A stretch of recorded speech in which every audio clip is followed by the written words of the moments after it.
اعوذ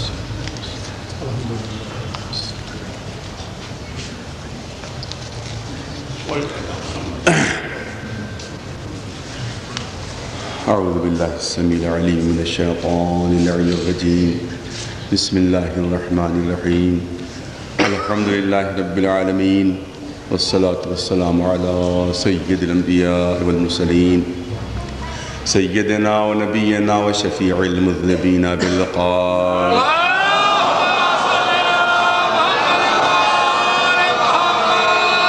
الطیبین الطاہرین المعصومین اما بعد فقد قال اللہ سبحانہ تبارک و تعالی فی کتابہ المبین وہو اصدق الصادقین وَلَقَدْ كَتَبْنَا فِي الزَّبُورِ مِن بَعْدِ الذِّكْرِ أَنَّ الْأَرْضَ يَرِثُهَا عِبَادِيَ الصَّالِحُونَ صلوات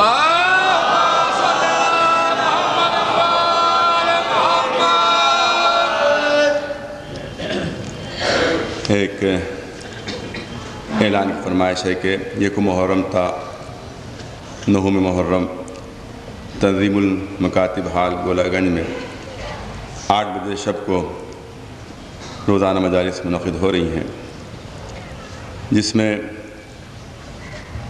جامعہ کے امامیہ کے استاد جناب مولانا میثم زیدی صاحب رونق افروز ممبر ہو رہے ہیں۔ آپ حضرات سے شرکت کی التماس ہے۔ تنظیم المکاتب ہال گولہ گنج روزانہ 8 بجے شب۔ ایک صلوات بھیجیں محمد۔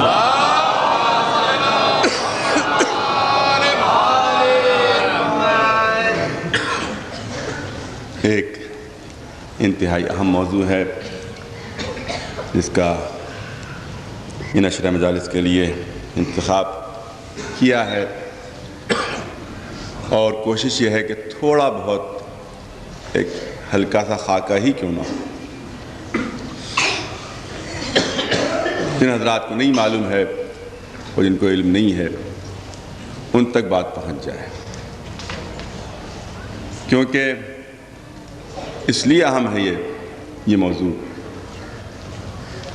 اکثر علماء کا فتویٰ یہ ہے اور اکثر علماء کا کہنا یہ ہے کہ اگر یہ ہمارے عقیدے کا جز نہیں ہے تو شیعہ نہیں،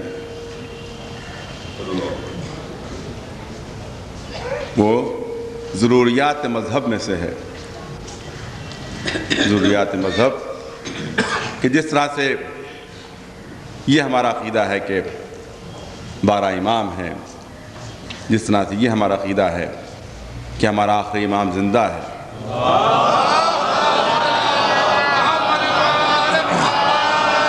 جس طرح سے ضروریات مذہب میں سے یہ ہے کہ ہم عقیدہ رکھیں کہ امام تشریف لائیں گے، اسی طرح سے ضروریات مذہب میں سے ہے کہ ہم یہ عقیدہ رکھیں کہ رجعت ہوگی، اور بہت سے لوگ جو دنیا سے گزر چکے ہیں وہ دوبارہ پلٹ آئے گے، وہ دوبارہ دنیا میں آئیں گے۔ اسی طرح سے جو ہمارے ائمہ معصومین ہیں، ہمارے اس آخری امام کے علاوہ جو دیگر ائمہ ہیں وہ سب بظاہر دنیا میں تشریف لائیں گے، اس طرح سے کہ ہم انہیں دیکھیں، ان کی زیارت کریں، بظاہر دنیا میں تشریف لائیں گے، ہماری نگاہوں کے سامنے وہ ہوں گے، اور اس کے بعد رفتہ رفتہ کر کے ان کی حکومتیں اس روئے زمین پر قائم ہوں گی۔ اس کو کہتے ہیں عقیدہ رجعت، اور یہ عقیدہ رکھنا ہر شیعہ کا فرض ہے، اس پر واجب ہے، اس پر لازم ہے۔ اور میں نے عرض کیا کہ 1-2 علماء کو چھوڑ کر کے جنہوں نے اس سے اختلاف کیا ہے، ورنہ 99% علماء نے یہی فیصلہ کیا اور یہی فتویٰ دیا ہے کہ ہر شیعہ پر اس کا عقیدہ رکھنا واجب و لازم ہے، اور اس پہ اگر انکار کر دے وہ تو وہ شیعہ نہیں ہے، شیعہ سے خارج ہے۔ لیکن میں نے عرض کیا کہ ایک طرف تو علماء کہہ رہے ہیں کہ عقیدہ رکھنا واجب ہے، اور دوسری طرف ہمارا حال یہ ہے کہ ہمیں معلوم ہی نہیں کہ عقیدہ ہے۔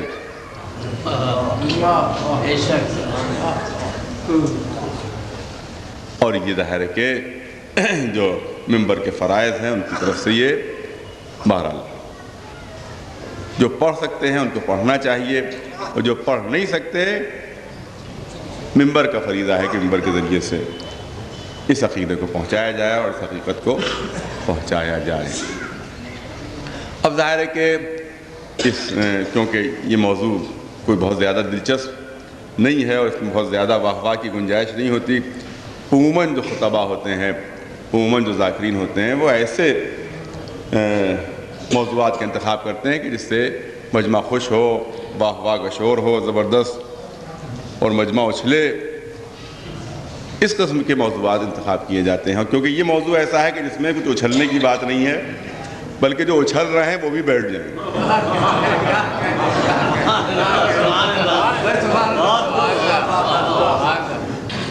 یہ موضوع ایسا ہے کہ جو ممبروں پہ اچھل رہے ہیں وہ بھی بیٹھ جائیں، اور جو مجمع اچھل رہا ہے وہ بھی بیٹھ جائے۔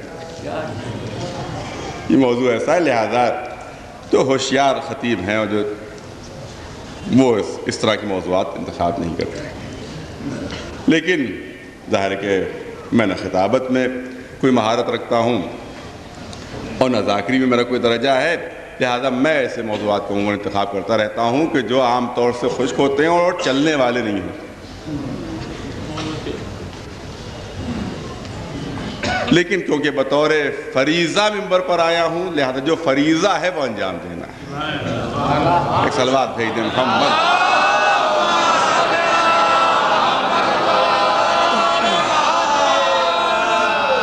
جو ڈیوٹی ہے وہ انجام دینا اس ممبر کی، جو فریضہ ہے وہ انجام دینا ہے۔ مجلس چلے نہیں چلے، مجمع خوش ہو نہیں خوش ہو، یہ مقصد مجلس نہیں ہے۔ مقصد مجلس یہ نہیں ہے کہ مجمع خوش ہو، مقصد مجلس یہ ہے کہ محمد و آل محمد ہماری بات ہے۔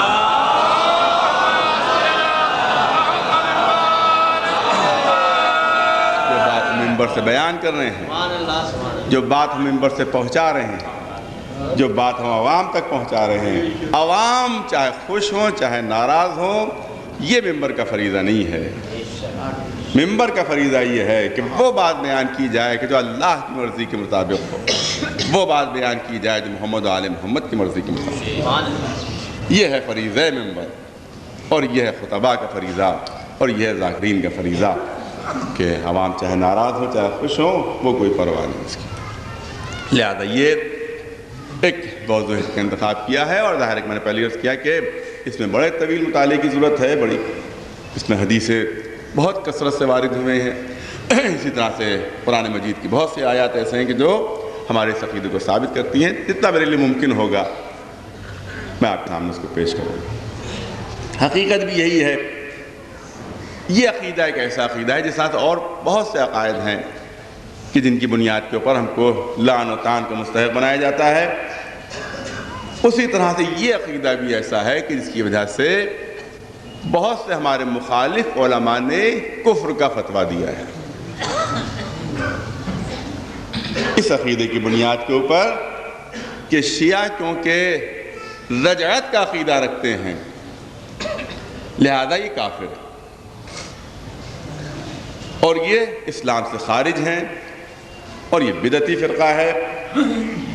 وہاں جہاں اور کچھ عقائد پیش کیے جاتے ہیں ہمارے، ظاہر ہے کہ موقع نہیں ہے کہ یہاں پر وہ پیش کیے جائیں، وہیں یہ عقیدہ رجعت کو بھی بطور ثبوت پیش کیا جاتا ہے کہ یہ جو ہے کیونکہ یہ رجعت کے قائل ہے، لہذا یہ مسلمان نہیں ہے، یہ بدعتی فرقہ ہے، یہ کافر ہیں، یہ خارج الاسلام ہے، اسی رجعت کی وجہ سے۔ میں عرض کرنا چاہتا ہوں کہ فتویٰ جو دے دیا جاتا ہے کہ رجعت کی بنیاد کے اوپر یہ شیعہ فرقہ جو ہے وہ اسلام سے خارج ہے، لیکن ہمارا یہ رجعت کا عقیدہ صرف رجعت کا عقیدہ نہیں بلکہ جتنے بھی ہمارے عقائد ہیں، ہمارے جتنے بھی عقائد ہیں وہ بیس کرتے ہیں، ان کی بنیاد ہے قرآن مجید کے اوپر اور محمد و آل محمد کی تعلیمات کے اوپر۔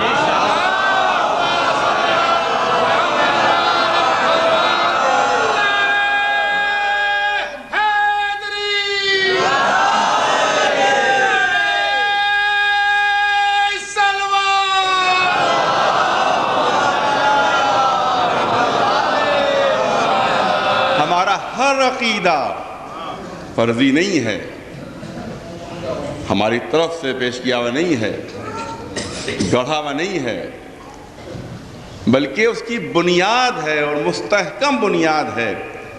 قرآن مجید میں بھی اس کی بنیاد ہے، اور جو احادیث معصومین ہے وہ بھی اس عقیدے کی بنیاد ہے۔ اسی طرح سے یہ عقیدہ رجعت، پہلی بنیاد اس کی خود قرآن مجید ہے، خود قرآن مجید ہے کہ جس کے ذریعے سے یہ عقیدہ رجعت ثابت ہوتا ہے اور کھلم کھلا طریقے سے ثابت ہوتا ہے۔ اور میں تو یہ سمجھتا ہوں کہ جو اس عقیدہ رجعت سے انکار کر رہا ہے وہ قرآن کی آیتوں کا منکر ہے، وہ قرآن کی آیتوں کا انکار کر رہا ہے، اور واضح آیتوں کا انکار کر رہا ہے، محکم آیتوں کا انکار کر رہا ہے۔ کیونکہ قرآن مجید میں دو طرح کی آیتیں ہیں، کچھ آیتیں وہ ہیں جو متشابہ کہلاتی ہیں کہ جن کے معنوں میں سمجھنے میں مشکل ہوتی ہے اور عوام کے بس میں نہیں ہے کہ اس کے معنوں کو سمجھ سکے، اور کچھ آیتیں قرآن مجید کی ایسی ہیں جو محکم ہیں کہ جس کے لیے ضرورت نہیں ہے کہ کوئی بہت بڑا عالم ہو تو سمجھے، کہ بہت بڑا احادیث کا ماہر ہو تب سمجھے، بلکہ وہ محکم آیتیں ہیں، اور اس میں سمجھنے کے لیے ایک عام انسان کی ایک عام عقل بھی کافی ہے۔ اس کے لیے ضروری نہیں ہے کہ بہت بڑا عاقل ہو، بہت سمجھدار ہو، بہت بڑا عالم ہو۔ جس طرح سے اقیم الصلاۃ، نماز پڑھو، اب یہ متشابہ آیت نہیں ہے کہ لوگ کوشش کریں معنی سمجھنے کی کہ اس کے معنی کیا ہے۔ کتب علیکم الصیام، تمہارے اوپر روزوں کو فرض کر دیا گیا ہے، اور ہم تلاش کرنے لگیں کہ اس آیت کے معنی کیا ہے، اور صاحب ہمارے تو معنی سمجھ میں نہیں آ رہے، اور جب تک معنی سمجھ میں نہیں آئیں گے ہم عمل نہیں کریں گے۔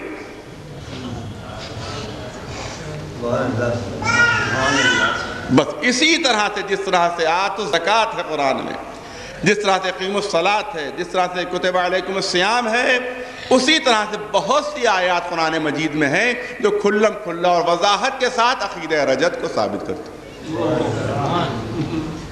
اور انشاءاللہ اگر توفیق ہوئی تو میں آیتوں کا آپ کے سامنے پیش کروں گا۔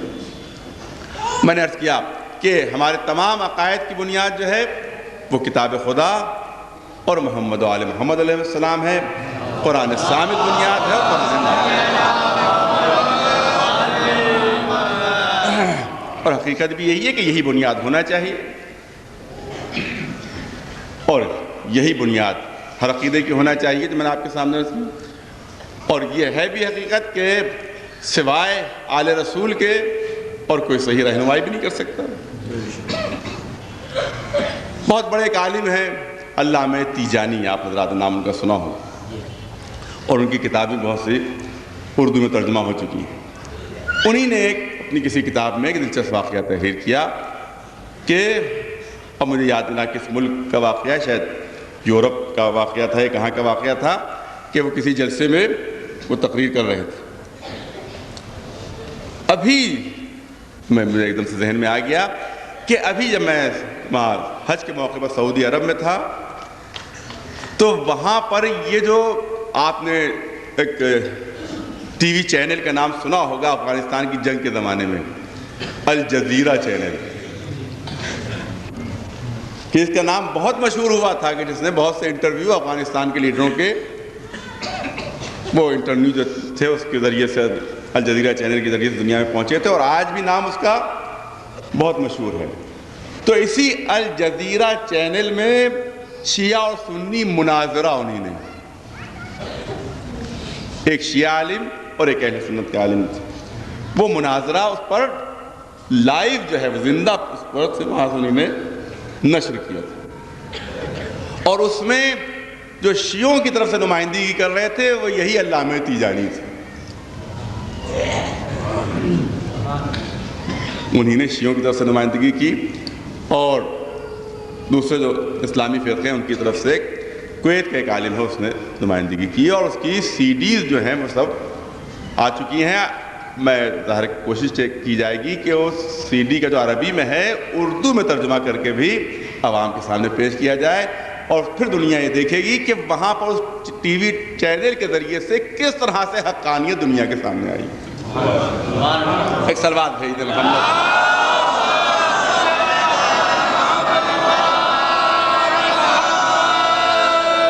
تو بہت زبردست عالم اور بہت اچھی کتابیں ان کے ذریعے سے دنیا تک پہنچی ہیں. تو انہی نے بہت اچھی بات کہی ایک جلسے میں. وہ یہ کسی جلسے میں تقریر کر رہے تھے اور وہاں سب اس جلسے میں ایک بھی کوئی شیعہ موجود نہیں تھا. یورپ کے کسی مقام پر جلسہ تھا اور ایک بھی کوئی شیعہ وہاں پر موجود نہیں تھا اور وہاں اس میں وہ جلسے میں تقریر کر رہے تھے. تو وہیں پر اسی جلسے میں کسی نے اٹھ کر ان سے سوال کیا. سوال کیا تھا؟ سوال یہ تھا، یہ بتائیے کہ آپ مکتب اہل بیت کی اور مذہب اہل بیت کی حمایت کیوں کر رہے ہیں؟ یہ ان سے سوال کیا گیا اور اس کے مخالفت میں دلیل کیا پیش کی گئی؟ کہ دیکھیے آپ حمایت کر رہے ہیں مذہب اہل بیت کی جبکہ ان کے ماننے والے بہت مختصر ہیں، اور جو فرقہ مذہب اہل بیت پر چلنے والا ہے وہ بہت مختصر ہے، اور جو ان کا مخالف فرقے ہیں ان کی تعداد بہت زیادہ ہے. تو آپ اقلیت کی حمایت کر رہے ہیں اکثریت کے مقابلے میں. آپ اقلیت کی حمایت کر رہے ہیں اکثریت کے مقابلے میں. تو یہ بتائیے کہ آپ کے پاس دلیل کیا ہے حقانیت کی کہ جس مذہب کی آپ حمایت کر رہے ہیں وہ سچا مذہب ہے اور صحیح مذہب ہے؟ تو انہوں نے کہا کہ ظاہر ہے کہ اس موقع پر تمام دلیلیں تو پیش نہیں کی جا سکتی، بس ایک رخ وہ کہتے ہیں میں نے پیش کیا وہاں پہ. کہا کہ یہ بتاؤ کہ جتنے بھی مکاتب فکر ہیں، جتنے بھی مکتب فکر اس وقت ہیں، چاہے وہ حنبلی ہو، چاہے وہ شافعی ہو، چاہے وہ حنفی ہو، چاہے وہ مالکی ہو، یہی تو چار ہیں اس وقت. اس وقت جو مذاہب ہیں مسلمانوں میں، اس وقت جو مکاتب فکر ہیں مسلمانوں میں، یہی چار ہیں. حنبلی ہے، مالکی ہے، حنفی ہے اور شافعی ہے. یہی چار ہیں کہ جو مانے جاتے ہیں. تو انہی نے یہ بات کہی کہ مجھے یہ بتاؤ کہ اگر ان میں سے کوئی بھی، دیکھیے جو انہوں نے بات کہی ہے کہ یہ بتاؤ کہ یہ جو چاروں نام آتے ہیں، امام احمد ابن حنبل ہیں، امام ابو حنیفہ ہیں، امام شافعی ہیں، امام مالک ہیں، انہی نے اس جلسے میں بات کہی کہ یہ بتائیے کہ ان میں سے کون ایسا ہے کہ جس نے رسول کی زیارت کی تھی؟ ان میں سے کسی کا نام بتائیں آپ. انہوں نے مجمع سے سوال کیا کہ یہ بتائیے کہ یہ جو مکاتب فکر ہیں اور اسکول آف تھاٹ ہے اور جو مذاہب ہیں کہ جو منسوب ہیں شخصیتوں کی طرف سے کہ کچھ حضرات حنبلی ہیں، کچھ حنفی ہیں، کچھ مالکی ہیں، کچھ شافعی ہیں، کہ یہ بتائیے کہ ان میں سے کون ہے کہ جس نے حضور کی زیارت کی ہو اور حضور کا زمانہ دیکھا ہو اور صحابی رسول ہو؟ ان میں سے کون صحابی رسول تھا؟ انہوں نے سوال کیا مجمع سے. کوئی ہے کہ جو اس میں سے صحابی رسول تھا؟ پورے مجمع نے کہا کہ نہیں، ان میں سے کوئی بھی صحابی رسول نہیں تھا، بلکہ یہ حضور کے تقریباً 100 سال بعد، میں توجہ چاہ رہا ہوں آپ حضرات کی، یہ حضور کے تقریباً 100 سال بعد ان کا وجود ملتا ہے. تو ان میں سے کسی نے نہ رسول کی زیارت کی، نہ صحابی رسول تھا، ان میں سے کسی نے رسول کو دیکھا تک بھی نہیں. تو کہا اب خود ہی آپ انصاف کیجئے. میں توجہ چاہ رہا ہوں آپ حضرات کی. جو انہوں نے دلیل پیش کی تھی اس میں یہی ہے کہ کوئی اس میں مجمع میں شیعہ نہیں تھا، لیکن سب نے کھڑے ہو کر کہا کہ آپ صحیح کہتے ہیں جو انہوں نے بات کہی. کہا آپ بالکل صحیح کہتے ہیں، آپ جو بات کہہ رہے ہو بالکل صحیح جو انہوں نے بات کہی تھی. کہا کہ یہ بتائیے کہ ان میں سے کوئی صحابی رسول، ان میں سے اگر کسی کے سلسلے میں بھی آپ کہہ دیں اور ثابت کر دیں کہ صحابی رسول تھا تو میں اس کے سامنے سر تسلیم خم کر دوں گا اور اس کی بتائی ہوئی بات کو تسلیم کر لوں گا اور مان لوں گا اور اس کے بتائے ہوئے مذہب پر چلنے لگوں گا.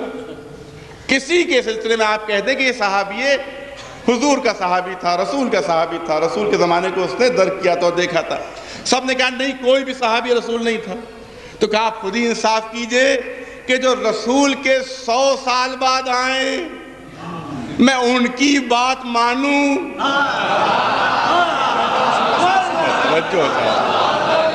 جو رسول کے 100 سال بعد آئیں میں ان کی بات مانوں، اور جس نے آغوش رسول میں آنکھیں کھولی ہو اس کی بات نہ مانوں؟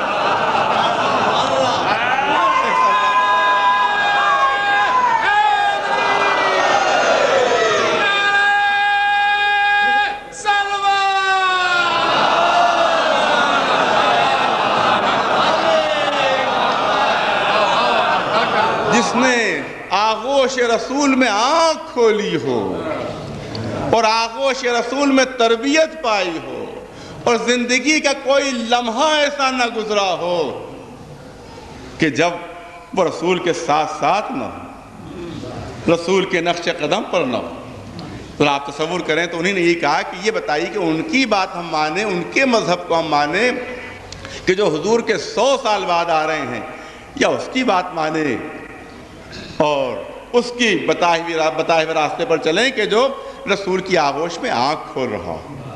اور حقیقت بھی ہے، آپ دیکھیں کہ علی نے رسول کی آغوش میں آنکھ کھولی۔ میں ایک جملہ نظر کرنا چاہتا ہوں، یہ بہت بڑی حقیقت ہے اور تاریخی حقیقت میں آپ کے سامنے پیش کر رہا ہوں کہ پوری زندگی کا آپ مطالعہ کر لیجئے کہ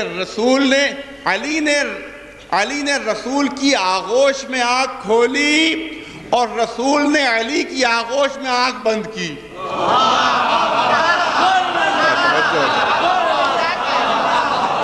یہ ایک جملے میں پوری تاریخی حقیقت میں پیش کر رہا ہوں کہ یہ علی تھے کہ جنہیں نے رسول کی آغوش میں آنکھ کھولی، اور یہ رسول تھے کہ جنہیں نے علی کی آغوش میں اپنے آنکھیں بند کی۔ تو پوری زندگی مولا کائنات کی دیکھ لیں تو نقش قدم رسالت پر چلتے ہوئے کوئی زندگی کا لمحہ ایسا نہیں ہے کہ جو رسول سے دور گزرا ہو۔ تو اب انہی نے یہی دلیل پیش کی کہ یہ بتائیے کہ جو رسول سے 100 سال بعد آ رہے ہیں ان کے بتائے مذہب پر ہم چلیں، یا جو آغوش رسول میں تربیت پا رہا ہے اس کے بتائے مذہب پر چلیں؟ صلوات بھیجیں۔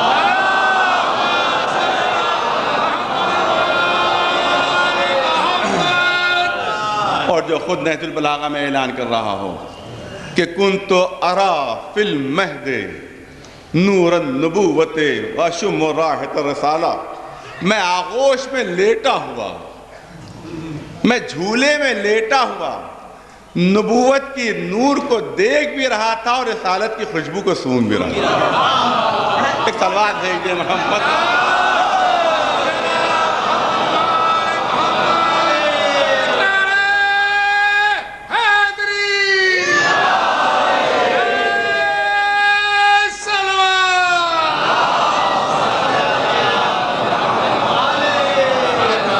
نبوت کی خوشبو سونگ رہا تھا اور نور رسالت دیکھ رہا تھا۔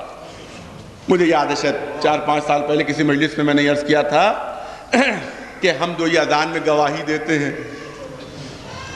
یہ بار بار ہر مسلمان اذان میں گواہی دیتا ہے، اور گواہی کیا ہے؟ اشہد ان محمد رسول اللہ۔ ہم گواہی دیتے ہیں کہ محمد اللہ کے رسول ہیں۔ تو میں نے شاید 4-5 سال پہلے کبھی آپ کے سامنے عرض کیا تھا کہ ذرا یہ بتائیے کہ یہ ہماری گواہی یہ آنکھوں دیکھی گواہی ہے یا کانوں سنی ہے؟ یہ آنکھوں دیکھی گواہی ہے، یہ گواہی کانوں سنی ہے؟ ہم گواہی دیتے ہیں، ہم گواہی دیتے ہیں کہ آپ اللہ کے رسول ہیں۔ تو مجھے یہ بتائیے کہ کیا ہمیں گواہی دینے کا حق حاصل ہے؟ کیا ہم گواہ رسول کی رسالت کے بن سکتے ہیں؟ کیونکہ ہماری گواہی جو ہے وہ آنکھوں دیکھی نہیں ہے بلکہ کانوں سنی ہے۔ کوئی کہے کہ چلیے ہم اپنے بارے میں کہہ سکتے ہیں کہ ہماری گواہی کانوں سنی ہے، لیکن جو حضور کے زمانے میں تھے، جو حضور کو دیکھ رہے تھے، جو حضور کی زیارت کر رہے تھے، ان کی گواہی تو آنکھوں دیکھی تھی کیونکہ انہوں نے حضور کی زیارت کی، حضور کو دیکھا، لہذا انہی کی گواہی پر اعتماد کرتے ہوئے ہم بھی کہتے ہیں کہ ہم بھی گواہی دیتے ہیں۔ لہذا ان کی گواہی تو آنکھوں دیکھی تھی، میں توجہ چاہ رہا ہوں آپ حضرات کی، نہیں، ان کی گواہی بھی آنکھوں دیکھی نہیں تھی، ان کی گواہی بھی کانوں سنی تھی۔ کیونکہ اگر رسول نہ کہتے کہ میں رسول ہوں، اگر حضور اعلان نہ کرتے کہ میں نبی ہوں، تو کیا کسی کو خبر ہوتی کہ یہ نبی ہے؟ کیا کسی کو علم ہوتا کہ یہ رسول ہیں؟ جب رسول نے اعلان کیا کہ میں رسول ہوں، تب گواہی دی کہ یہ رسول ہیں۔ میں توجہ چاہ رہا ہوں، جب انہی نے اعلان فرمایا کہ میں اللہ کا نبی ہوں، تب انہی نے گواہی دی کہ یہ اللہ کے نبی ہیں۔ تو اگر رسول ارشاد نہ فرماتے تو کیا کسی کو خبر ہوتی، کیا کسی کو اطلاع ہوتی، کسی کو علم ہوتا کہ یہ نبی رسول ہیں؟ جب اعلان کیا کہ میں رسول ہوں تو مسلمانوں نے کہا کہ ہاں ہم گواہی دیتے ہیں کہ آپ اللہ کے رسول ہیں۔ تو اس کا مطلب ہے کہ اس زمانے میں بھی گواہی جو تھی وہ آنکھوں دیکھی نہیں تھی بلکہ کانوں سنی تھی۔ جب رسول نے فرمایا کہ میں رسول ہوں تب گواہ بنے، جب رسول نے ارشاد فرمایا کہ میں نبی ہوں تب گواہ بنے۔ تو میں ایک مثال آپ کے سامنے پیش کر دوں دنیاوی۔ فرض کیجئے کہ عدالت میں مقدمہ پیش ہوا ایک مکان کے سلسلے میں، اور مجھے بطور گواہ پیش کیا گیا کہ آپ گواہی دیجئے کہ فلاں صاحب کا مکان ہے۔ میں وہاں عدالت میں پہنچا اور میں نے گواہی دی جج کے سامنے کہ میں گواہی دیتا ہوں کہ مکان جو ہے وہ انہی صاحب کا ہے، میں گواہی دیتا ہوں، میں گواہ ہوں۔ تو اب جج کی طرف سے سوال ہوگا یا جو مخالف وکیل اس کی طرف سے سوال ہوگا کہ کیا آپ نے ان کو دیکھا کہ یہ مکان بنا رہے تھے، یہ والا مکان؟ کہا نہیں میں نے دیکھا تو نہیں۔ کہا آپ نے دیکھا کہ انہی نے یہ مکان خریدا؟ کہا نہیں یہ بھی مجھے علم نہیں۔ کیا آپ کے سامنے ان کو وراثت میں یہ مکان ملا؟ کہا نہیں اس کا بھی علم نہیں مجھے۔ کسی نے بطور تحفہ ان کو یہ مکان دیا؟ کہا نہیں یہ بھی مجھے نہیں معلوم۔ کہا پھر آپ گواہ کیسے بن گئے؟ میں توجہ چاہوں، پھر آپ گواہ کیسے بن گئے کہ انہی کا مکان ہے؟ کہا میں اس لیے گواہی دے رہا ہوں کیونکہ یہ کہہ رہے ہیں کہ میرا مکان ہے۔ میں توجہ چاہ رہا ہوں، کیونکہ یہ کہہ رہے ہیں کہ میرا مکان ہے، لہذا میں بھی گواہی دے رہا ہوں کہ یہ انہی کا مکان ہے۔ تو کوئی بھی دنیاوی عدالت اس گواہی کو تسلیم کر لے گی، مان لے گی، کہے گا کہ آپ کو گواہی دینے کا حق نہیں ہے، تو آپ تو انہی کی کہی بھی کہہ رہے ہیں، جو یہ کہہ رہے ہیں وہی آپ کہہ رہے ہیں، تو آپ گواہ نہیں بن سکتے۔ تو اس کا مطلب ہے کہ کانوں سنی گواہی نہیں ہوتی، آنکھوں دیکھی ہوتی ہے۔ تو مجھے یہ بتاؤ کہ کس نے رسول کو رسول بنتے دیکھا؟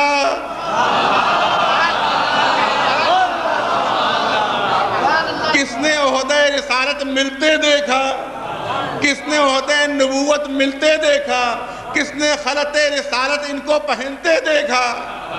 کوئی ہے جو گواہی دے سکے؟ ہر ایک یہی کہے گا کہ جب انہی نے اعلان کیا کہ میں رسول ہوں تب ہم نے گواہی دی کہ یہ اللہ کے رسول ہیں۔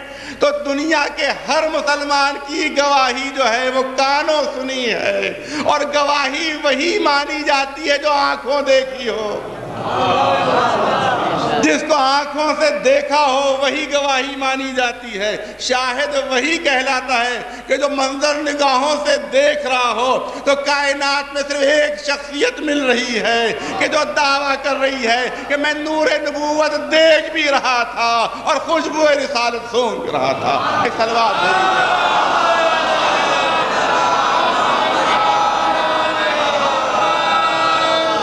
ایک صلوات بلند آواز ہے۔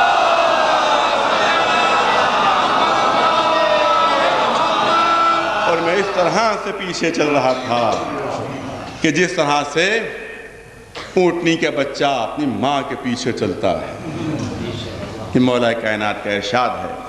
اور اب ایک چیز اور آپ کے سامنے کرنا چاہتا ہوں کہ پہلی بات تو یہ ہے کہ جتنے بھی مکاتب فکر ہیں یہ تقریباً 100 سال بعد آئے، اور مولا کائنات وہ ہیں کہ جنہوں نے آغوش رسول میں تربیت پائی، کہ جو ہر قدم پر رسول کے ساتھ رہے۔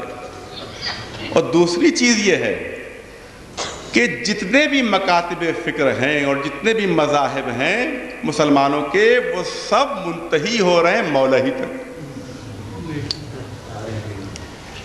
وہ سب ان کی انتہا ہو رہی ہے خود ذات مولا کائنات تک۔ چاہے وہ عقائد میں مذہب ہوں، چاہے وہ اصول دین میں، اور چاہے فروع دین میں۔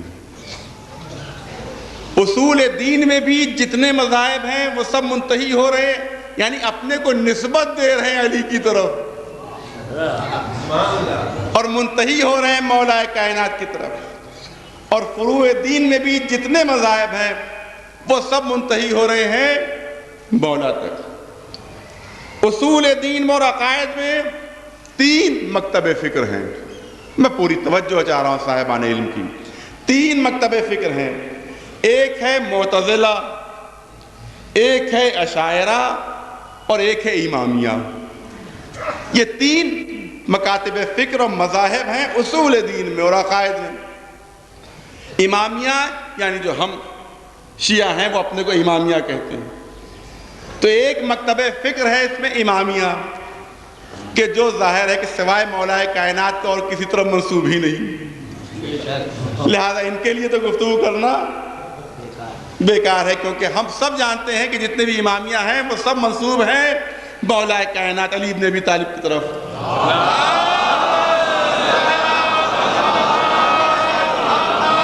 اور دوسرا فرقہ ہے معتزلہ۔ معتزلہ فرقہ جو ہے وہ بھی شاگردی میں پہنچتا ہے مولا کائنات تک، کیونکہ معتزلہ فرقے کا جو بانی تھا وہ واصل ابن عطا، اور واصل ابن عطا شاگرد تھے ہاشم کے، اور ہاشم شاگرد تھے محمد حنفیہ کے، اور محمد حنفیہ شاگرد تھے اپنے باپ مولا کائنات کے۔ ایک صلوات ہے جو محمد۔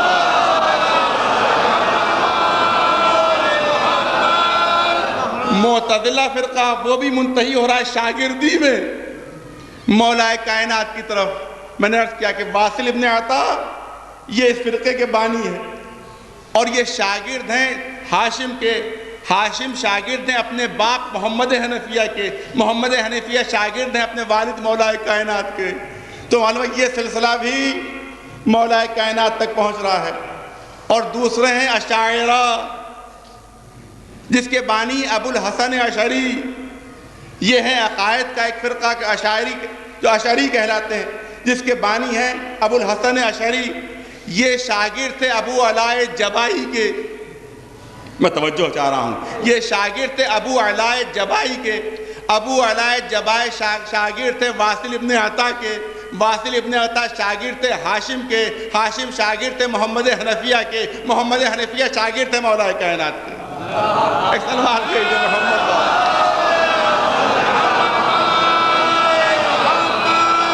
ایک سلوات بلند آواز سے بھیجو۔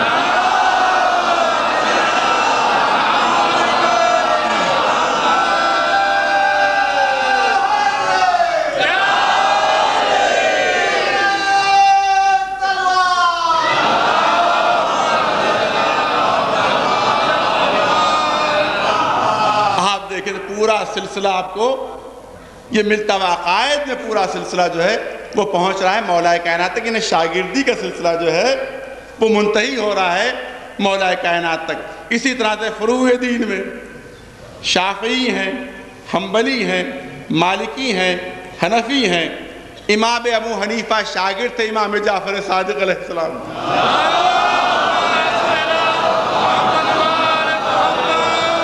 تو سلسلہ پھر مل گیا مولا کائنات تک، پھر سلسلہ مولا کائنات تک مل گیا۔ تو یہ ہوئے امام ابو حنیفہ۔ اور اسی طرح سے دوسرا فرقہ ہے مالکی فرقہ۔ مالکی فرقہ بہت مشہور فرقہ ہے، اسی میں مسلمانوں میں ایک مکتب فکر جو ہے وہ مالکی ہے۔ مالکی جو تھے وہ امام مالک جو تھے وہ شاگرد تھے رضیہ کے، رضیہ شاگرد تھے اکرمہ کے، اکرمہ شاگرد تھے عبداللہ ابن عباس کے، عبداللہ ابن عباس شاگرد تھے مولا کائنات کے۔ ایک صلوات ہے جو محمد۔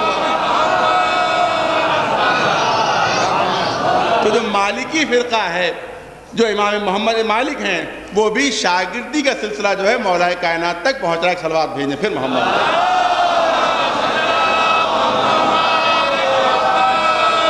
اسی طرح اب شافعی اور حنبلی بچے۔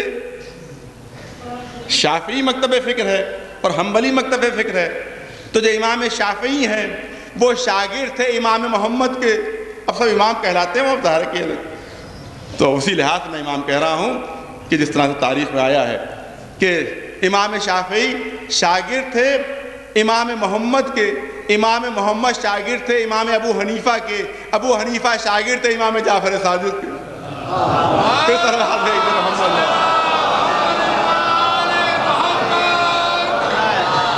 پھر سن لیجئے، امام شافعی شاگرد تھے امام محمد کے، امام محمد شاگرد تھے امام ابو حنیفہ کے، امام ابو حنیفہ شاگرد تھے امام جعفر صادق کے، پھر سلسلہ ملا مولا کائنات تک. اب بچے حنبلی، امام احمد ابن حنبل ان کو کہا جاتا ہے. تو ان کے سلسلے میں آپ تاریخ دیکھ لیجئے کہ امام احمد ابن حنبل شاگرد تھے امام شافعی کے. میں توجہ چاہ رہا ہوں آپ کا. امام احمد ابن حنبل شاگرد تھے امام شافعی کے، امام شافعی شاگرد تھے امام محمد کے، امام محمد شاگرد تھے ابو حنیفہ کے، ابو حنیفہ شاگرد تھے امام جعفر صادق کے. ایک سلوات سے محمد والے.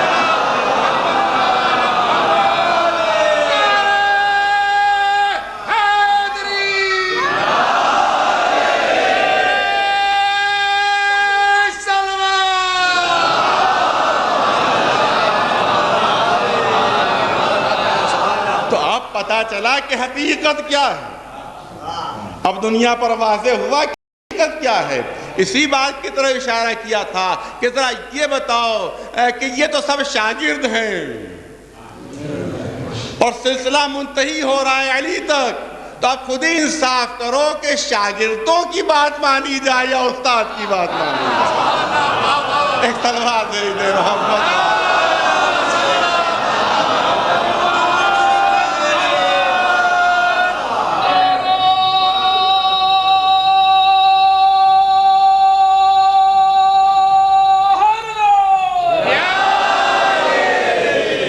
بہت بڑی حقیقت جو آپ کے سامنے پیش کی ہے، اس کو تو ہمارے نوجوانوں کو یاد کر لینا چاہیے اور ازبر کر لینا چاہیے کہ اگر کوئی سوال کرے. یہی جمعے کی نماز میں اتفاق سے باہر سے ہمارے ایک برادر آ گئے تھے، انہوں نے جمعے کی نماز میں شرکت کی اور اس کے بعد میں اس سے گفتگو کی کہ بھئی آپ نے جمعے کا خطبہ دیا ہے. بہرحال ہم لوگ تو پتہ نہیں کیا کیا تصورات ہیں شیعوں کے بارے میں کہ کیا کیا کہتے ہیں، لیکن ہمیں تو جمعے کے خطبے میں آپ کی کوئی ایسی بات نظر نہیں آئی کہ جس کے سلسلے میں کسی قسم کی کوئی ایسی بات ہو کہ جو قابل اعتراض ہو. یہ بتائیے کہ بھئی آپ خلاصہ بتا دیے. تو میں نے یہی عرض کیا تھا ان کے سامنے کہ آپ دیکھ لیجئے کہ جن جن مکاتب فکر سے مسلمانوں کا تعلق ہے وہ سب شاگرد ہیں اور ہم جن کے ماننے والے ہیں وہ سب کے استاد ہیں. خود ہی بتائیے، خود ہی فیصلہ کیجئے. ایک چھوٹا سا بچہ بھی اگر فیصلہ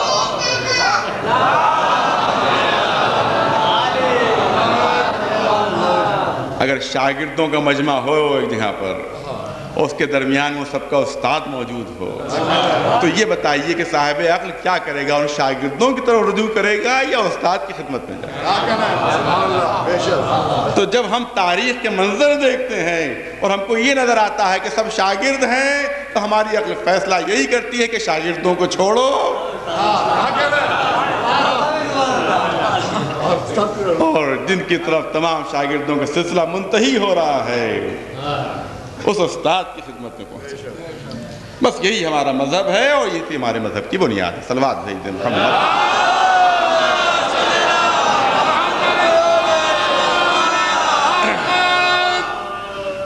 تو یہ رجعت کے مسئلے میں نے عرض کیا کہ یہ ائمہ معصومین کے ذریعے سے یہ عقیدہ ہم تک پہنچا ہے اور ائمہ معصومین تک عقیدہ پہنچا ہے رسول کے ذریعے سے اور رسول تک پہنچا ہے جبریل کے ذریعے سے اور جبریل تک پہنچا ہے بارگاہ الہی سے. لہذا اس میں کسی شک و شبہ کی ہر سلسلے میں شک و شبہ کی گنجائش ہو سکتی ہے لیکن یہ سلسلہ وہ ہے کہ اس میں کسی شک و شبہ کی گنجائش نہیں ہو سکتی کیونکہ براہ راست یہ سلسلہ منتہی ہو رہا ہے بارگاہ الہی. براہ راست یہ سلسلہ منتہی ہو رہا ہے. اسی لیے ابن خلدون جیسے مورخ نے انتہائی متعصب مورخ اس نے یہ تحریر کیا کہ جو سلسلہ سند اہل بیت نے قائم کیا وہ کوئی قائم نہ کر سکتا. جو سلسلہ سند اہل بیت کے ذریعے سے قائم ہوا وہ کسی کے ذریعے سے قائم نہیں ہوا. جو اس نے بات تحریر کی ہے، اس نے لکھا کہ جب بھی کسی سے پوچھا کہ آپ کو یہ رسول کی بات کس سے معلوم ہے، یہ علم کس سے حاصل ہوا، تو اس نے کسی صحابی کا نام بتایا، کسی نے کسی صحابی کا نام بتایا، کسی نے کسی صحابی کا نام بتایا، کسی نے زوجہ پیغمبر کا نام بتایا، کسی نے تابعی کا نام بتایا، کسی نے تبع تابعی کا نام بتایا۔ تو ہر ایک مختلف سورس بتا رہا ہے، الگ الگ سورس بتا رہا ہے، الگ الگ سرچشمے ہیں جو بتا رہا ہے۔ کوئی کسی صحابی کا نام لے رہا ہے، کسی صحابی کا نام لے رہا ہے، کسی سے پوچھا تو کسی نے زوجہ رسول کا نام لیا، کسی سے پوچھا اس نے کسی تابعی کا نام لیا، کسی سے پوچھا اس نے تبع تابعی کا نام لیا۔ لیکن اس سلسلے میں جس سے بھی پوچھا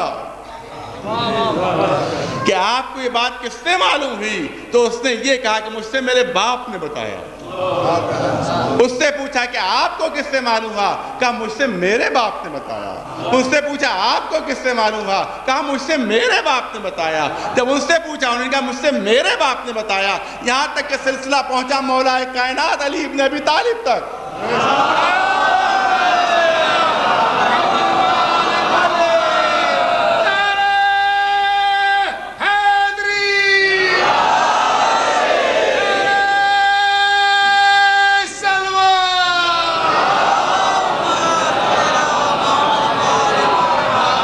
اور جب ان سے پوچھا کہ آپ کو کہاں سے معلوم ہوا، تو آپ نے ارشاد فرمایا کہ ہَذَا مَا زَقَّنِي رسول اللہ زَقًّا زَقًّا، یہ وہ علوم ہے جو رسول نے مجھے بھرائے ہیں۔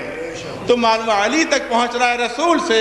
اے رسول آپ کو کہاں سے معلوم ہوا، جبریل لے کر آئے تھے۔ اے جبریل آپ کہاں سے لائے، کہا بارگاہ الہیہ سے لے کر آ رہا ہوں۔ تو سلسلہ مل رہا ہے بارگاہ الہی سے۔ صلوات بھیج دیں محمد۔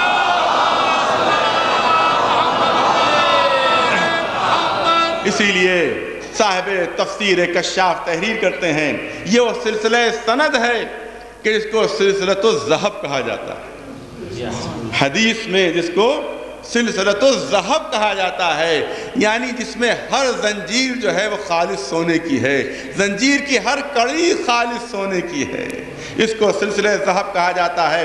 اور اس کے لیے امام احمد ابن حنبل لکھ رہے ہیں کہ اس سلسلہ سند میں وہ نام ہے، میں توجہ چاہ رہا ہوں، اس سلسلہ سند میں وہ نام ہے کہ اگر کسی دیوانے پر پڑھ کر پھونک دیے جائے تو گئی ہوئی عقل واپس آ جائے گی۔ ایک صلوات بھیج دیں محمد۔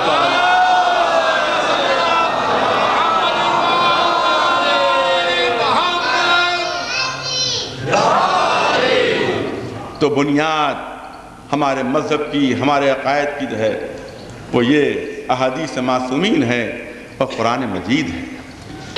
بس ایک دلیل ظاہر کے وقت کے دامن میں زیادہ گنجائش نہیں ہے، قرآن مجید سے ایک دلیل آپ کے سامنے آج پیش کرنا چاہتا ہوں۔ کیا اعتراض کیا ہے؟ تاکہ ان کا یہ عقیدہ رجعت ہے، یہ خلاف اسلام، خلاف قرآن ہے، لہذا یہ فرقہ بدعتی فرقہ ہے، خارج اسلام ہے، کیونکہ یہ ان کا عقیدہ جو ہے وہ اسلام سے کوئی تعلق نہیں رکھتا ہے۔ عقیدہ رجعت، عقیدہ رجعت یعنی قیامت سے پہلے، قیامت سے پہلے ایک زمانہ ایسا آئے گا کہ جو بہت سے لوگ جو دنیا سے رخصت ہوئے ہیں دوبارہ پلٹیں گے،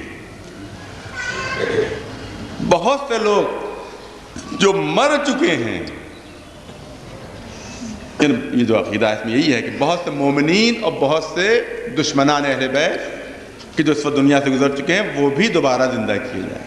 تو اسی بات پہ اعتراض ہوتا ہے، اعتراض یہ ہوتا ہے کہ یہ جو کہ مر چکے ہیں اب یہ قیامت سے پہلے دوبارہ کوئی زندہ نہیں ہوگا، صرف اور صرف قیامت میں لوگ دوبارہ زندہ کیے جائیں گے، یہ کہا جاتا ہے۔ اور کیونکہ شیعوں کا عقیدہ یہ ہے کہ قیامت سے پہلے بھی ایک زمانہ آئے گا جب مردے زندہ ہوں گے، لہذا یہ اسلام سے خارج ہے، یہ عقیدہ جو ہے وہ اسلام کے مخالف ہے، لہذا یہ اسلام سے خارج ہے۔ اس کا مطلب یہ ہے، نتیجہ یہ نکلا کہ قیامت سے پہلے کوئی مردہ زندہ نہیں ہوگا۔ میں پوری توجہ چاہ رہا ہوں، اس کا مطلب یہ ہے کہ قیامت سے پہلے کوئی مردہ زندہ نہیں ہوگا۔ اور اگر ہم نے یہ عقیدہ رکھا کہ قیامت سے پہلے کوئی مردہ زندہ ہوگا تو اس کا مطلب ہے کہ یہ اسلام سے خارج ہے۔ پھر یہ بدعتی ہے، یہ کافر۔ تو اب نتیجہ کیا ہوا؟ یعنی یہ عقیدہ رکھنا کہ قیامت سے پہلے کوئی مردہ زندہ ہو جائے گا، یہ کفر ہے۔ قیامت سے پہلے کوئی مردے کو دوبارہ حیات مل جائے گی، یہ کفر ہے۔ جب کفر ہے تو ایسا عقیدہ رکھنے والے کافر ہیں اور اسلام سے خارج ہیں۔ تو میں پوچھنا چاہتا ہوں کہ آپ جو یہ بات کہہ رہے ہیں کہ یہ مطابق قرآن ہے یا نہیں ہے، کہیں ایسا تو نہیں، میں توجہ چاہ رہا ہوں، کہیں ایسا تو نہیں کہ آپ دوسرے کو اسلام سے خارج کرنے میں کہیں خود اسلام سے خارج تو نہیں ہوئے جا رہے ہیں؟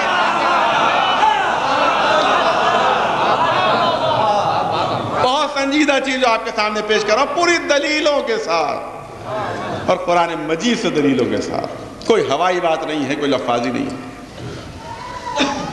کہ کہیں ایسا تو نہیں کہ آپ اعتراض کرنے میں کہیں خود مخالف قرآن تو نہیں ہوئے جا رہے ہیں،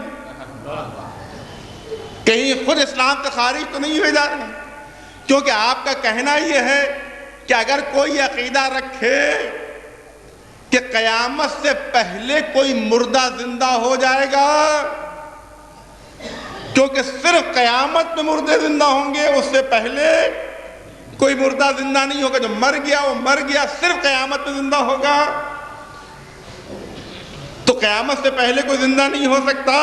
اور اگر یہ عقیدہ رکھا جائے تو وہ کافر ہے، مشرک ہے، مخالف اسلام ہے، خارج اسلام ہے۔ تو آئیے قرآن مجید میں دیکھیں کوئی ایسا واقعہ ہے، قرآن مجید کسی ایسے واقعے کی طرف اشارہ کر رہا ہے یا اعلان کر رہا ہے کہ مردہ زندہ ہوا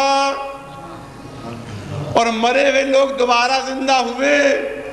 آئیے دیکھیں قرآن کیا اعلان کر رہا ہے۔ او کالذی مر الی قریۃ وہی خاویۃ علی عروشہا، قرآن مجید تذکرہ کر رہا ہے جناب عزیر پیغمبر کے سلسلے میں کہ جب وہ ایک دیہات کی طرف سے گزرے تو وہاں بکھری ہوئی ہڈیاں تھیں، تو جناب عزیر پیغمبر نے تعجب کے عالم میں کہا کہ پالنے والے دوبارہ ان ہڈیوں کو کیسے زندہ کرے گا؟ دوبارہ تو ان ہڈیوں کو دوبارہ کیسے ان پر گوشت آئے گا؟ دوبارہ کیسے ان کے اوپر کھال چڑھے گی؟ دوبارہ کیسے یہ زندہ ہوں گے؟ تو اب قرآن اعلان کر رہا ہے کہ فَأَمَاتَهُ مِئَةَ عَامٍ، ہم نے عزیر کے اوپر موت طاری کر دی۔ قرآن مجید اعلان کر رہا ہے کہ ہم نے عزیر پیغمبر کے اوپر، نام نہیں ہے قرآن مجید میں، روایات میں عزیر پیغمبر ہے، کہ جناب عزیر کے اوپر موت طاری کر دی۔ فَأَمَاتَهُ مِئَةَ عَامٍ، وہ 100 برس تک اسی طرح سے اسی میدان میں پڑے رہے موت کے عالم میں۔ فَأَمَاتَهُ قرآن کی لفظ ہے کہ ہم نے ان پر موت طاری کر دی۔ تو اس کا مطلب ہے کہ وہ دنیا سے گزر چکے تھے، وہ مر چکے تھے، اس کے بعد اعلان ہو رہا ہے کہ ہم نے ان کو دوبارہ زندہ کیا، ہم نے ان کو دوبارہ زندہ کیا۔ تو اب یہ کہو کہ مردے کا دوبارہ زندہ ہونا خلاف قرآن ہے، جبکہ خود قرآن اعلان کر رہا ہے کہ ہم نے ان کو موت کے بعد دوبارہ زندگی دی، ان کو دوبارہ زندہ کیا۔ اور اس کے بعد ان سے سوال ہوا کہ آپ کا خیال کیا ہے کہ کتنے عرصے تک آپ یہاں عالم موت میں پڑے رہے، مردے کی حالت میں پڑے رہے؟ تو ان کا تصور یہ ہوا کہ شاید مجھے نیند آ گئی تھی، شاید میں سو گیا تھا، لہذا انہی نے کہا کہ لبثت یومن اور بعض یومن، شاید میں پورے دن تک یہاں تھا یا ایک دن سے بھی کم۔ قرآن نے اعلان کیا بل لبثت مئۃ عام، تم اسی حالت میں 100 سال تک اسی طرح سے تھے۔ فانظر الی طعامک و شرابک، ذرا اپنے کھانے کی طرف اور اپنا جو پینے کا پانی ساتھ میں لائے تو اس کی طرف نگاہ کرو۔ قرآن کہہ رہا ہے لم یتسنہ، 100 برس گزر چکے تھے لیکن وہ کھانا اسی طرح سے تر و تازہ تھا کہ جس طرح سے 100 سال پہلے تھا۔ کہا پھر اپنے سواری کی طرف نظر کرو، اپنی سواری کی طرف نظر کرو کہ جس پر سوار ہو کر آئے تھے تو دیکھا کہ اس کی ہڈیاں بکھری ہوئی، جو 100 سال میں اس کا حشر ہونا چاہیے تھا اس کی ہڈیاں بکھری ہوئی۔ بس یہیں پر رک کر کرنا چاہتا ہوں، ایک اعتراض جو کیا جاتا ہے کہ آخر اتنی طویل عمر کسی کی کیسے ہو سکتی ہے؟ یہ تو طبیعت کے خلاف ہے، یہ تو نیچر کے خلاف ہے۔ انسان کی طبیعی عمر جو ہے، نیچرل عمر جو ہے، وہ 100 سال سے زیادہ نہیں ہو سکتی۔ 100 سال بھی بڑی مشکل سے کوئی پہنچتا ہے، 70-80 میں دنیا سے رخصت ہو جاتے ہیں۔ تو اگر ہم 100 سال بھی طبیعی عمر مان لیں تو 100 سال طبیعی عمر ہے، اور آپ یہ کہہ رہے ہیں کہ تقریباً 1200 سال ہو چکے ہیں اور ابھی تک زندہ ہیں، ابھی تک حیات ہے، تو ہم کیسے مان لیں، کیسے تسلیم کر لیں؟ آپ کا جو عقیدہ ہے وہ خلاف نیچر ہے، یہ آپ کا عقیدہ ہے جو خلاف طبیعت ہے، لہذا ہم اس کو مان نہیں سکتے، تسلیم نہیں کر سکتے۔ تو میں کہتا ہوں آ کر قرآن میں دیکھو کہ قرآن کیا اعلان کر رہا ہے۔ عزیر پیغمبر جو اپنے ساتھ غذا لے کر چلے تھے، 100 سال گزر چکے تھے اور اسی طرح سے وہ کھانا تر و تازہ تھا۔ کسی فریج میں بھی اگر کھانا رکھ دیا جائے، اگر فریزر میں بھی رکھ دیا جائے تو مہینہ 2 مہینے سے زیادہ وہ کھانے کے لائق نہیں رہتا۔ 2 مہینے تک رکھیے تو کھانے کے لائق اس کے بعد نہیں رہتا۔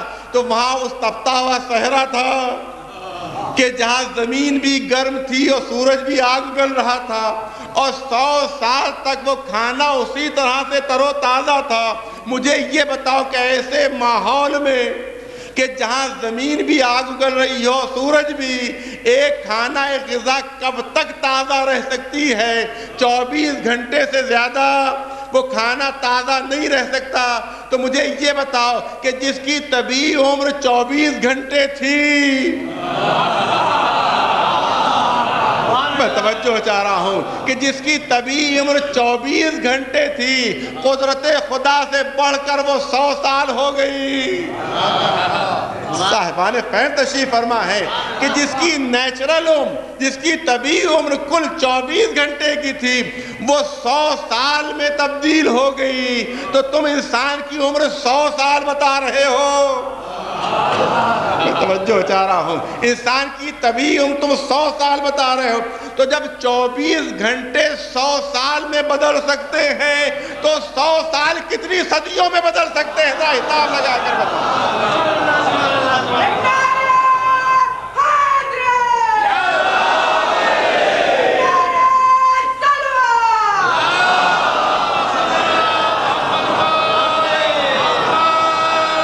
ایک صلوات بلند آواز سے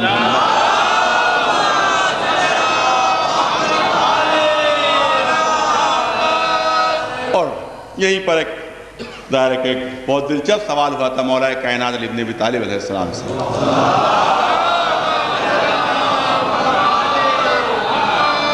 بس اسی واقعے کو پیش کر کے 2-3 جملوں میں اور رحمت کو تمام کرنا چاہتا ہوں۔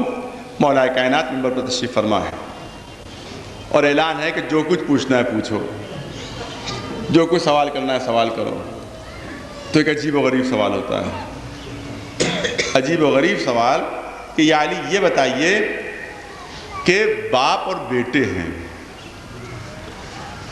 باپ اور بیٹے ہیں، لیکن بیٹے کی عمر 100 سال ہے اور باپ کی عمر 50 سال ہے، اور سوتیلے بھی نہیں ہیں، سگے ہیں۔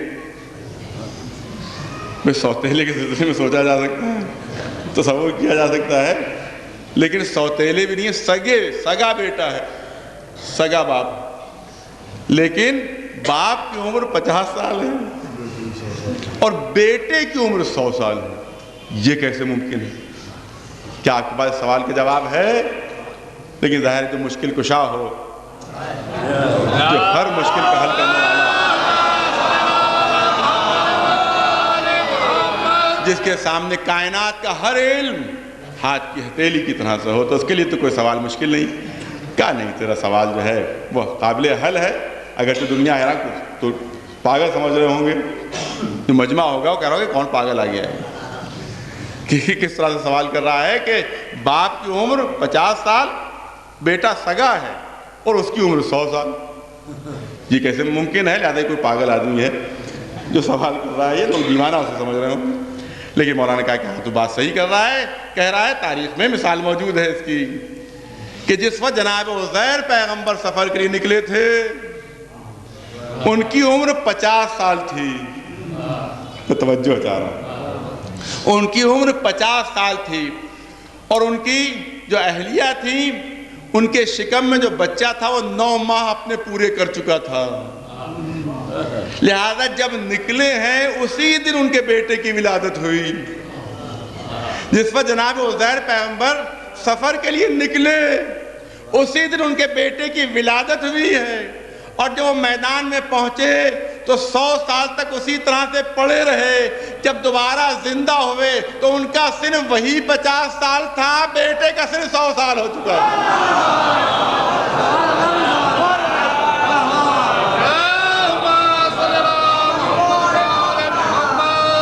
ایک صلوات بلند آواز سے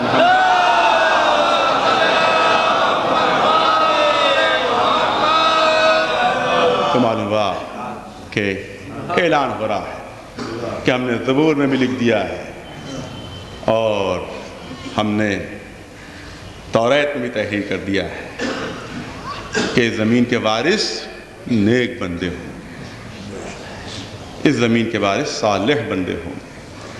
یعنی مستقبل میں ایک زمانہ آنے والا ہے کہ جب سختیاں ختم ہو جائیں گی مومنین کے اوپر اور عدل و انصاف کی حکومت قائم ہو، نیک لوگوں کی حکومت ہوگی، صالح بندوں کی حکومت ہوگی. یہ زمانہ سختیوں کا ہے، مصائب کا ہے، شدائد کا ہے، اور وہ زمانہ جو ہے وہ آرام و آسائش کا زمانہ ہے. اگر اس زمانے میں سختیاں برداشت کر لیں ایک مرد مومن نے تو وہ اس بات کا مستحق ہوگا کہ دوبارہ اس زمانے میں لایا جائے تاکہ جو سختیاں اس نے برداشت کی ہیں اس کے صلے میں اس کو آرام اور راحت کی زندگی ملے. مگر شرط یہ ہے کہ مصائب میں ثبات قدم کا مظاہرہ کرے. شرط یہ ہے کہ مشیت الہی پر راضی ہو. شرط یہ ہے کہ شکایت نہ کرے. شرط یہ ہے کہ راضی و رضا الہی ہو. اگر مصیبات قدم کا مظاہرہ کر رہا ہے شدائد میں، مصائب میں، سختیوں میں، ایثار کے موقع پر، قربانی کے موقع پر، شدائد کے موقع پر، تو قدرت اس کو یہ صلہ عطا کرے گی کہ اگر وہ دنیا سے گزر بھی جائے گا اس زمانے کے آنے سے پہلے تو قدرت اس کو دوبارہ حیات دے گی اور وہ زمانے کو درک کرے گا اور زمانے میں زندگی گزارے گا. مگر شرط یہ ہے کہ ثبات قدم کا مظاہرہ ہو ہر سختی، اور اس کے لیے ہمارے سامنے بہترین مثال کربلا والوں کی موجود ہے کہ کس طرح سے سختیوں کا مقابلہ کیا جاتا ہے اور کس طرح سے شدائد کا مقابلہ کیا جاتا ہے اور کس طرح سے مصیبتوں میں ثبات قدم کا مظاہرہ کیا جاتا ہے.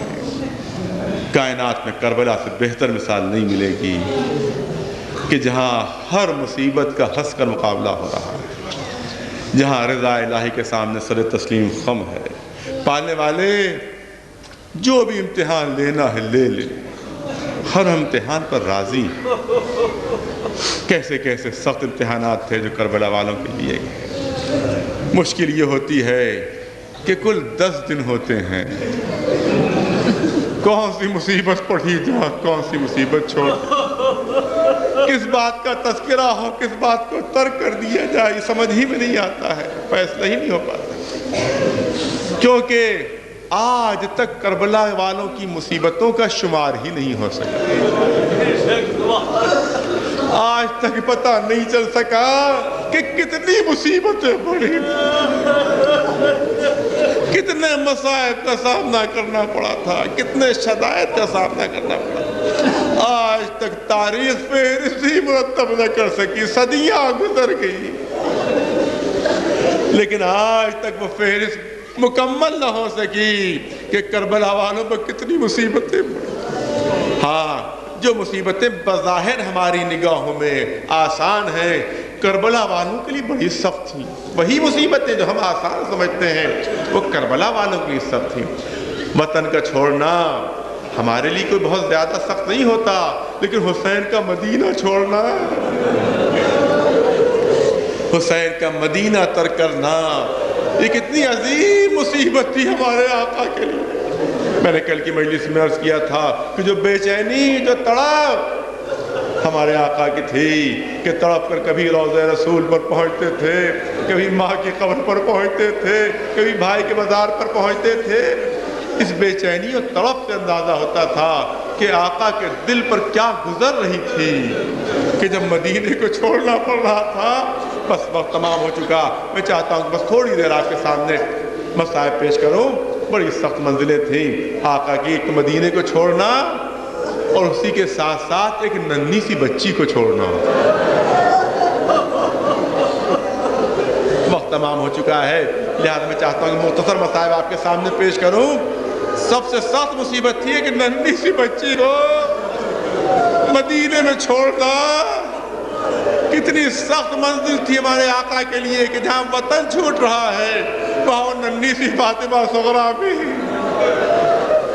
مدینے میں چھوڑنا پڑ رہی ہے. بچی تڑپ رہی ہے، بچی فریاد کر رہی ہے، اے بابا ساتھ لے چلیے، اے بابا ساتھ لے چلیے. لیکن امام حسین فرما رہے ہیں نہیں فاطمہ صغریٰ، تمہاری حالت ایسی نہیں ہے کہ تم سفر کی سختیاں برداشت کر سکو. فاطمہ صغریٰ تم میرے ساتھ نہیں جاؤ گی، تم سفر نہیں کرو گی. آپ جانتے ہیں بچوں کے نفسیات کو کہ اگر صرف بڑے سفر کی تیاریاں کر رہے ہوتے، صرف بزرگ جا رہے ہوتے، صرف جوان جا رہے ہوتے، صرف جناب علی اکبر ہوتے، جناب قاسم ہوتے، یہ سب بزرگ بڑے جا رہے ہوتے تو جناب فاطمہ صغریٰ کو ایک تسلی رہتی کہ صرف بڑے جا رہے ہیں. لیکن جب وہ یہ دیکھتی ہوں گی کہ جناب سکینہ سامان سفر باندھ رہی ہے، جب وہ یہ دیکھتی ہوں گی کہ رقیہ سامان سفر باندھ رہی ہے تو کتنی بے چینی، کتنی تڑپ ہوتی ہوگی. بار بار فریاد کر رہی ہے بابا مجھے ساتھ چلیے، بابا سکینہ جا رہی ہے، بابا رقیہ جا رہی ہے، بابا سب بچے جا رہے ہیں، اے بابا میں کیسے یہاں زندہ رہوں گی، اے بابا آپ کے بغیر میں مدینے میں زندہ نہیں رہ سکتی، بابا مجھے ساتھ لے چلیے،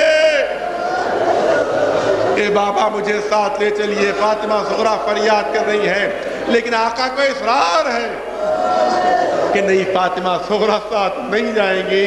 آخر میں جب بچی مایوس ہو گئی، بس زیادہ بس 2-3 جملے ہیں، جب آخر میں بچی مایوس ہو گئی، یقین ہو گیا کہ میری فریاد کا کوئی اثر نہیں ہو رہا ہے، تب روایت کہتی ہے کہ اس حجرے میں پہنچی کہ جہاں پھوپھی زینب تھی. جناب زینب جس حجرے میں تشریف فرما تھی اس حجرے میں پہنچی. اے پھوپھی اماں آپ سفارش کر دیجیے، اے پھوپھی اماں آپ کہہ دیجیے، اے پھوپھی اماں آپ کی بات نہیں ڈالیں گے، اے پھوپھی اماں آپ کہہ دیجیے کہ مجھے اپنے ساتھ لے کر چلے. میں کیسے یہاں مدینے میں رہوں گی بغیر بابا کے، اے پھوپھی اماں آپ میری سفارش کر دیجیے.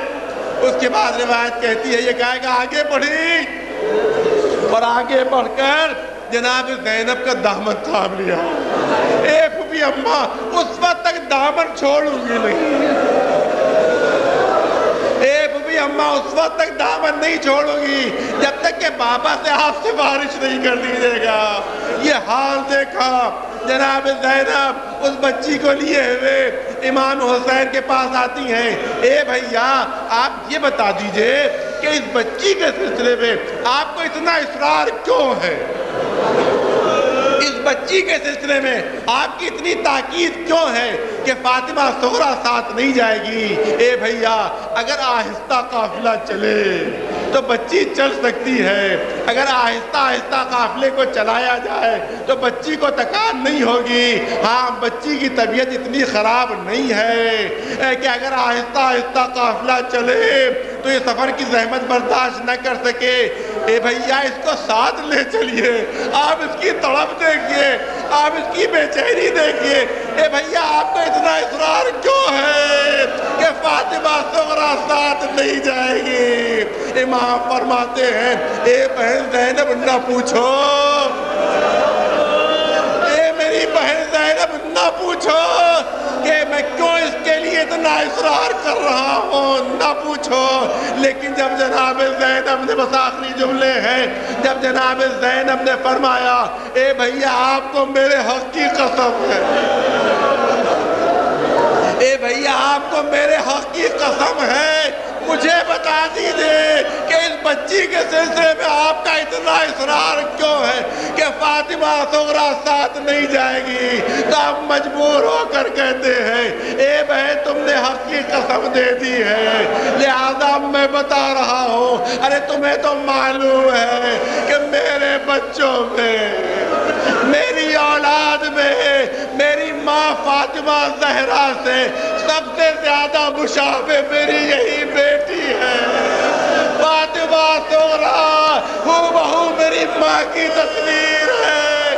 میں ہر امتحان دے سکتا ہوں، ہر مصیبت برداشت کر سکتا ہوں، مگر مجھے یہ گوارا نہیں ہے کہ میری ماں کی تصویر فاطمہ صغریٰ بے چادر درباروں میں لائی جائے۔